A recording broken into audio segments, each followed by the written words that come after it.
Bom dia. Quero saudar a todos os irmãos e as irmãs na graça e na paz do nosso Senhor Jesus Cristo. Estamos vivendo tempos difíceis, né? Pessoas queridas, pessoas próximas estão nas UTIs aí dos hospitais,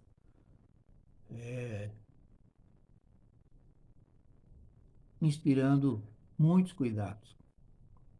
Vamos nos lembrar não só daqueles que nos são próximos, mas nos lembrar de tantas pessoas, né? Mais de 300 pessoas aqui na nossa cidade de Ribeirão Preto, em estado grave nas UTIs, e aí pelo Brasil afora. E a Deus que dê sabedoria aos nossos governantes, que parem de fazer política e cuidem, zelem pelo povo que está doente, que está morrendo, muitas vezes até por falta de atendimento. Que Deus tenha misericórdia de cada um de nós, né? Mesmo na dificuldade, que o Senhor possa, Ele pode, que Ele nos sustente. Ele nos sustente. Hoje nós estamos na nossa lição número 4, que é a última lição da primeira unidade da nossa revista, que trata, né, da maturidade cristã, o caminho da maturidade cristã, essa unidade 1 que nós estamos concluindo hoje. E ela nos convida a refletir sobre santificação e perfeição cristã.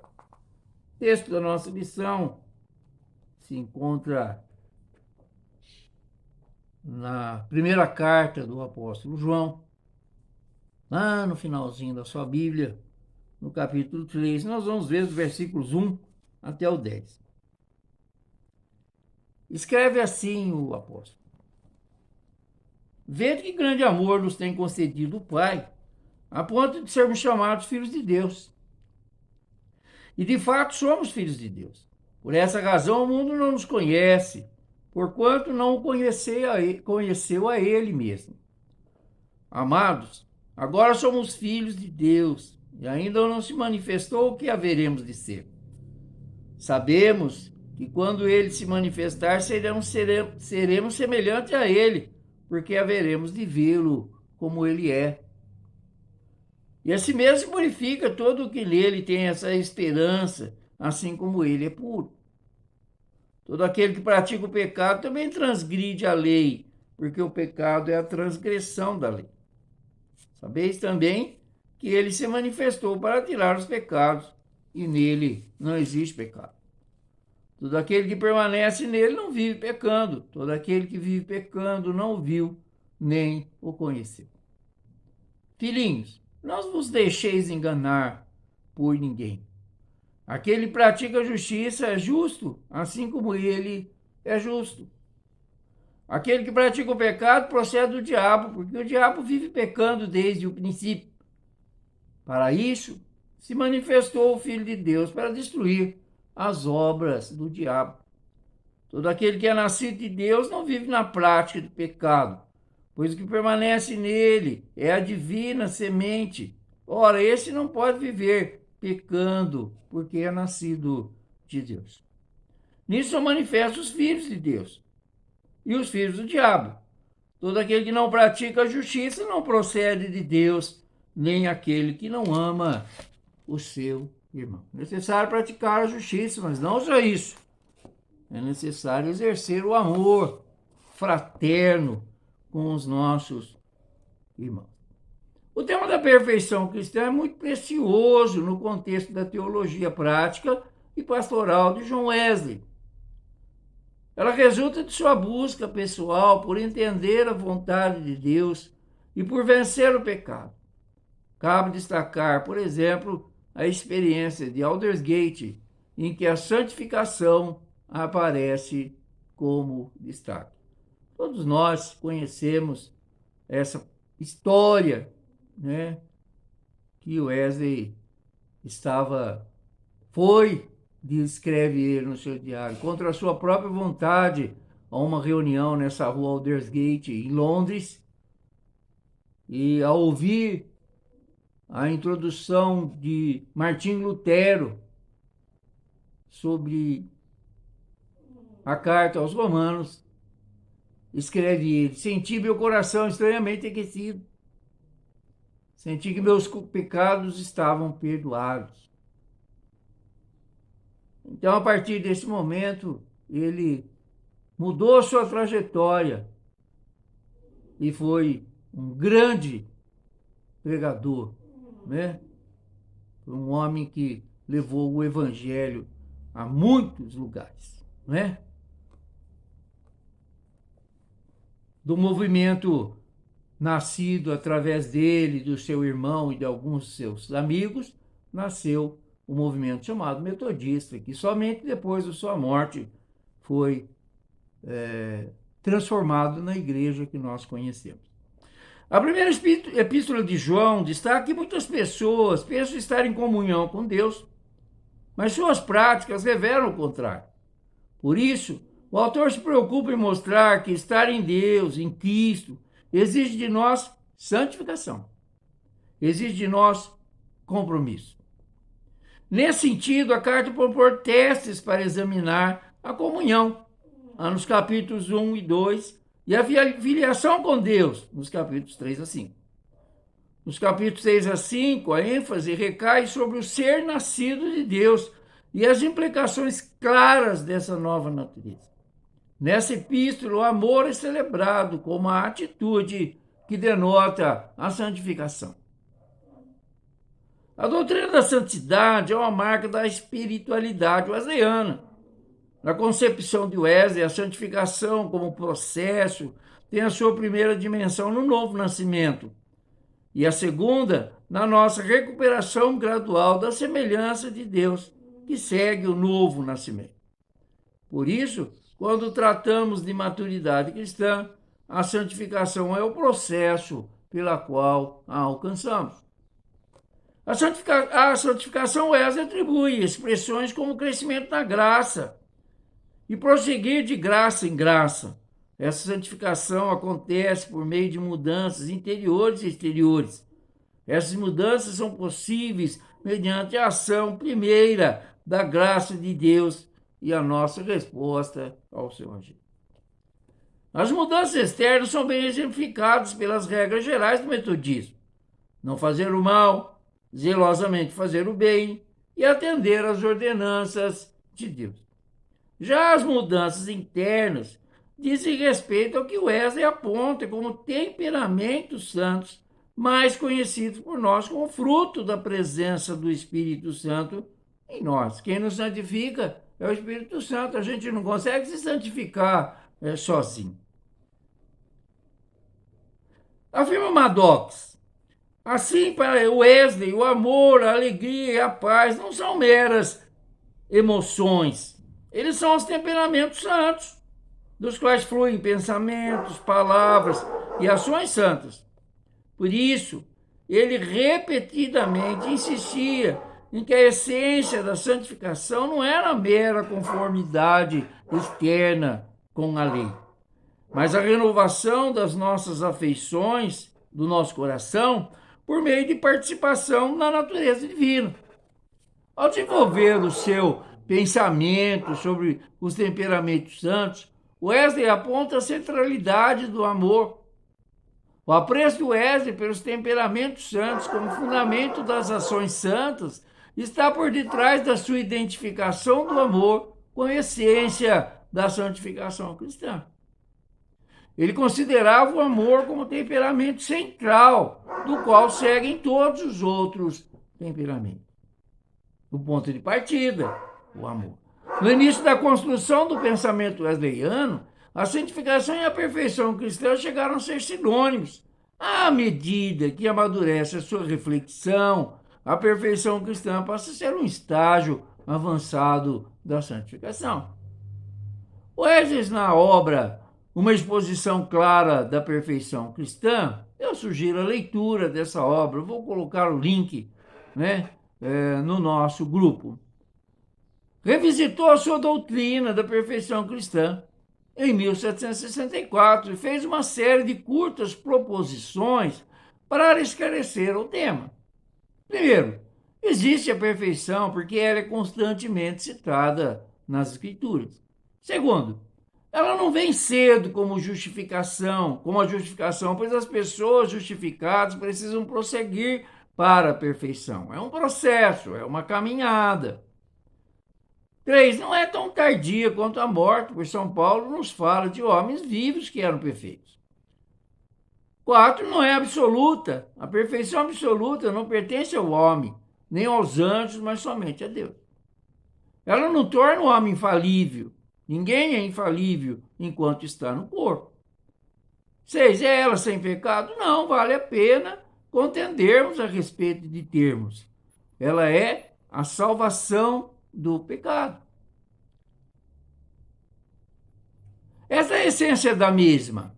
As suas propriedades ou frutos inseparáveis são alegria constante, oração sem cessar e em tudo dar graças, como escreve Paulo na sua carta aos Tessalonicenses. 8. Uma pessoa aperfeiçoada em amor pode crescer na graça muito mais rapidamente do que fazia antes. E 9. Pode ser perdido. Né? A perfeição pode ser perdida, como a salvação também pode ser perdida. Jesus fala muito claramente, aquele que perseverar até o fim será salvo. Né? Então é preciso perseverar. 10 é constantemente precedida e seguida de um trabalho gradual, ou seja, é gradativa o crescimento. Né? A santidade não é para a exaltação do ser humano, mas é para a glória de Deus. Né? Nós não buscamos a santificação, né, para o nosso próprio para a nossa própria exaltação, né, para que as pessoas olhem e falem, olha, aquele cara é um santo. Ninguém é santo. Né? Ao longo da nossa vida, nós vamos pecar e pecar e pecar, né? Mesmo, como disse a pastora Rosana, e hoje eu ouvi o reverendo Hernandes Dias Lopes falando a mesma coisa, né? O pecado para o crente é como se fosse um acidente, né? Não é para ser uma coisa constante. Então, a santificação é o grande desafio da vida cristã. E gana-se quem resume ao cumprimento de regras e preceitos, pois ela é muito mais do que isso. É o caminho para a perfeição cristã.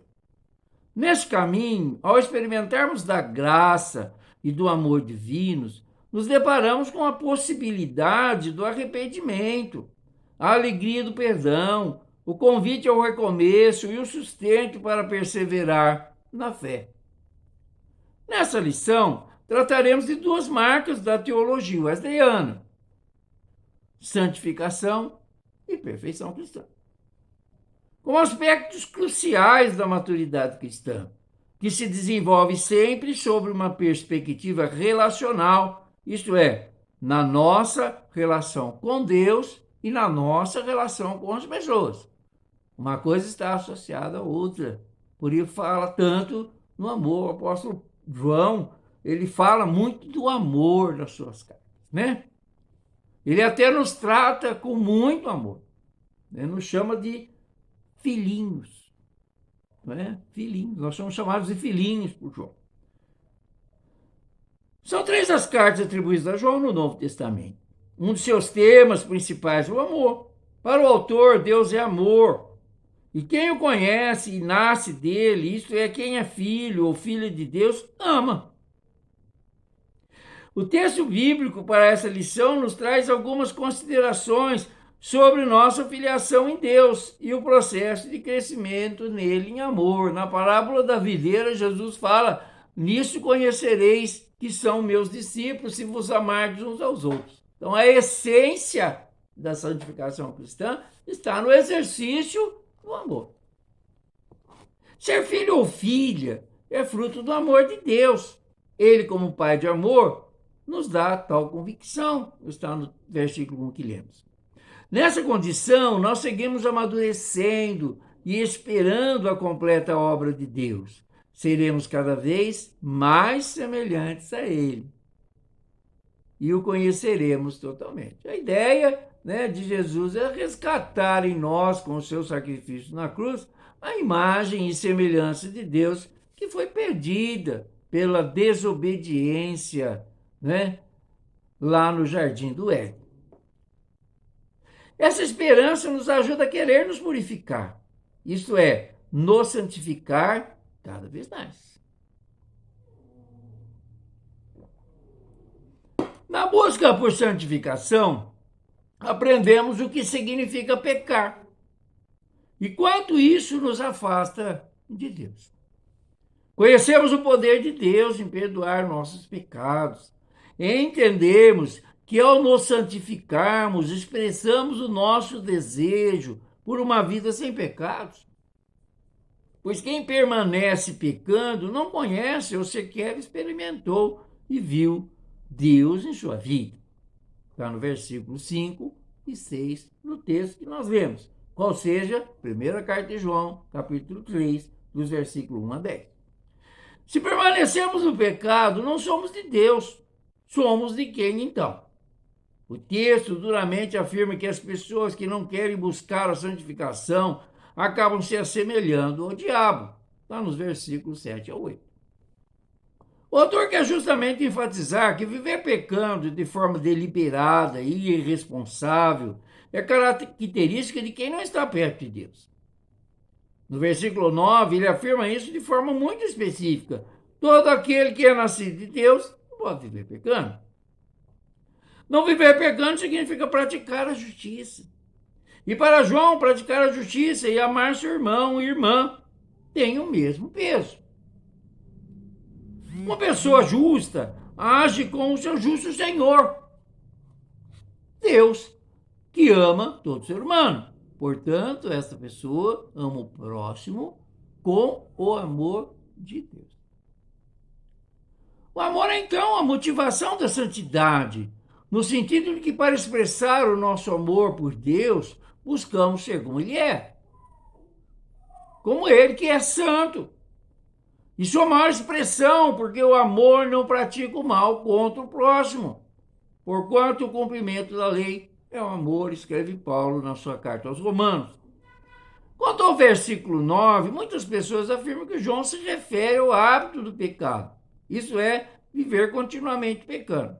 John Wesley traz outra leitura sobre esse versículo e critica tal interpretação. Para Wesley, a perspectiva de João é radical, pois afirma que há vitória sobre o pecado. Nesse sentido, o filho e a filha de Deus se tornam sem pecado, ou seja, alcançam perfeição e maturidade na vida cristã. Né? É uma coisa para a gente pensar, porque na verdade o ser humano ele tende sempre ao pecado. Né? A diferença entre nós é que o nosso arrependimento nos traz de volta para Deus. Né? Tenho até que me discordar um pouco de Wesley nessa questão. Wesley debruçou-se de forma significativa sobre esse versículo, construindo um sermão a partir dele. É o sermão 19. O grande privilégio dos que são nascidos de Deus, no qual ele aponta que a expressão nascido de Deus significa uma mudança interior radical, que não se limita à justificação de pecados, mas é um exercício constante de transformações que se dão pela presença da semente divina e da nossa resposta a essa semente. Assim, a radicalidade dessa expressão ilustra-se no compromisso ético de amor a Deus e ao próximo que discípulos e discípulas de Jesus assumem.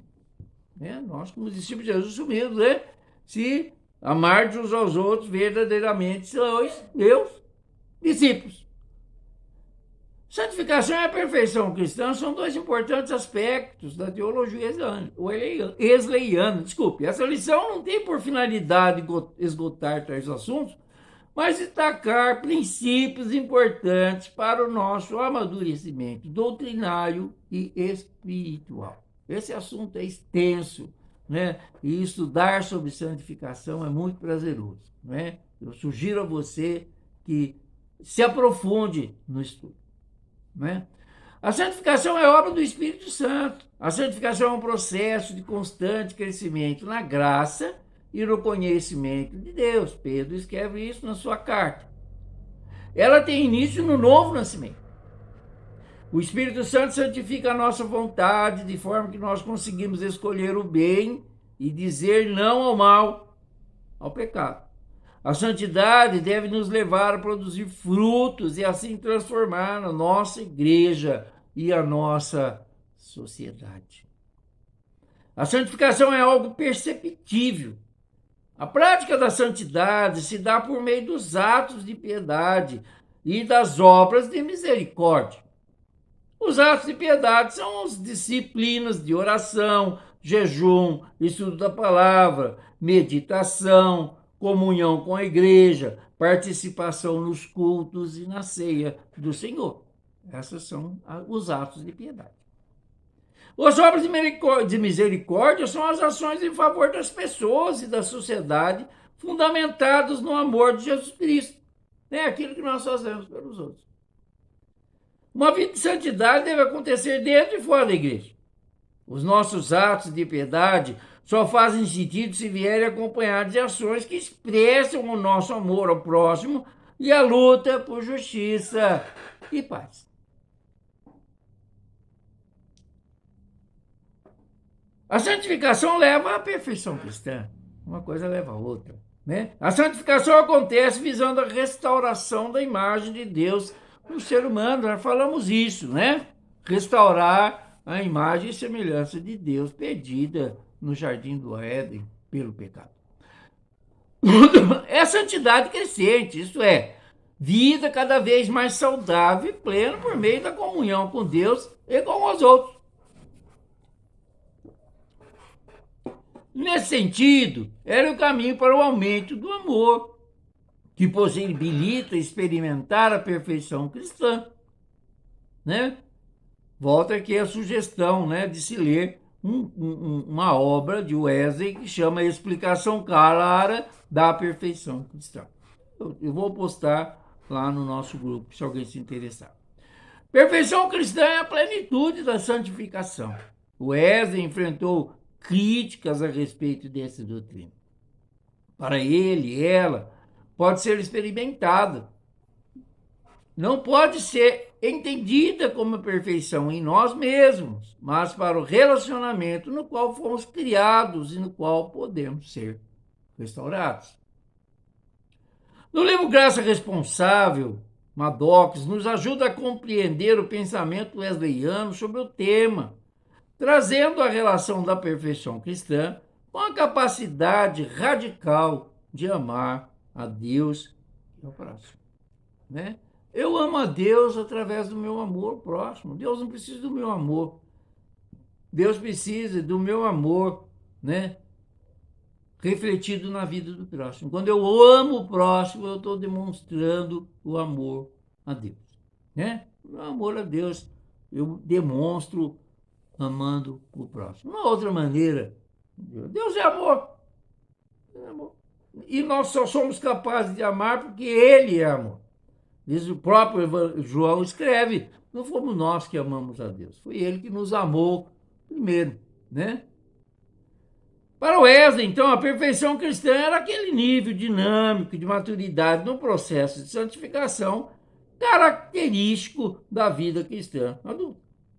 Observamos anteriormente que ele considerava o amor como a essência da vida cristã. Assim, quando queria ser mais específico, ele definia a perfeição cristã como o amor humilde, gentil e paciente a Deus e ao nosso próximo, que governa nossos temperamentos, palavras e ações. É importante notar que não se diz que o amor está apenas presente, mas que governa.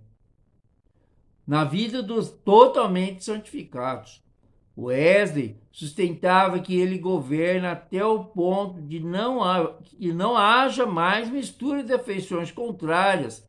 Tudo é paz e harmonia. Assim, a santificação, ao nos conduzir para a perfeição cristã, aponta a radicalidade do amor e da graça de Jesus, na qual encontramos forças e inspiração para seguir por esse excelente caminho amoroso. A santificação não pode ser entendida como algo reservado apenas a algumas pessoas especiais. Ela está ao alcance de todos. Todos igualmente têm acesso a essa graça. E ela se desenvolve de acordo com a busca e a entrega pessoal a Cristo. Wesley reconhecia ser esse um processo de toda a vida e sempre encorajava as pessoas ao crescimento. A mediocridade, o caráter do que é mediano, era entendida por ele como uma afronta ao sacrifício de Cristo na cruz por nós. Ou seja, você ficar parado aí e não fazer absolutamente nada, não é? É uma afronta ao sacrifício que Jesus Cristo fez por você, né? Há um hino que diz isso: morri na cruz por ti, o que fazes tu por mim? Sendo assim, crescimento em santidade para a perfeição é o desafio para todos os dias da nossa vida. A perfeição é um alvo em um processo da vida cristã. É uma obra do Espírito Santo. A quem nos compete nos entregar totalmente. Devemos nos entregar totalmente à ação do Espírito Santo para que essa santificação se processe em nós. Devemos deixar, né, que o Espírito Santo faça isso em nós, né? O reverendo Hernandes falava hoje na sua ministração sobre santificação que o Espírito Santo de Deus ele está em nós, mas uma coisa é você ter o Espírito Santo, todos têm. A outra é ser cheio do Espírito Santo. E que nós devemos pedir todos os dias ao Senhor para que sejamos cheios do Espírito Santo, né? Que a cada dia nós sejamos cheios do Espírito Santo. Só assim nós vamos conseguir, né, alcançar a santificação necessária, né?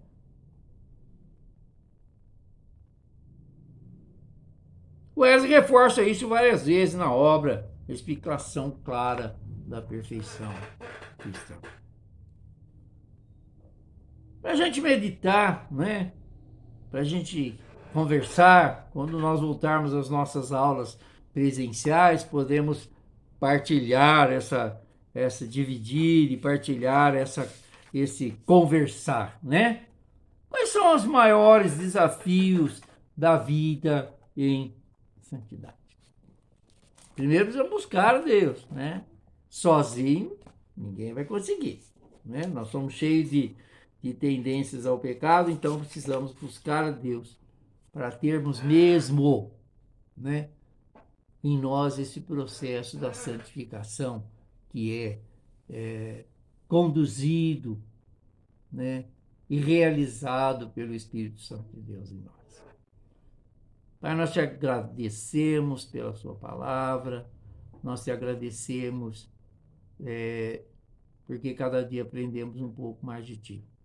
Mas nós necessitamos da ação poderosa do seu Espírito na nossa vida para que possamos alcançar o grau de santidade que o Senhor quer de cada um de nós. Sabemos que somos pecadores e que a nossa tendência, como está lá na carta aos Gálatas, é de sempre se voltar ao pecado. Nos sustenta, Senhor, e nos santifique pelo teu Espírito. Nós oramos nesse domingo, pedindo a sua misericórdia sobre as nossas vidas e sobre a vida de toda a humanidade, diante de tempos tão difíceis pelos quais estamos passando. Em nome de Jesus. Amém. Que tenhamos todos um domingo abençoado na presença de Deus. Amém.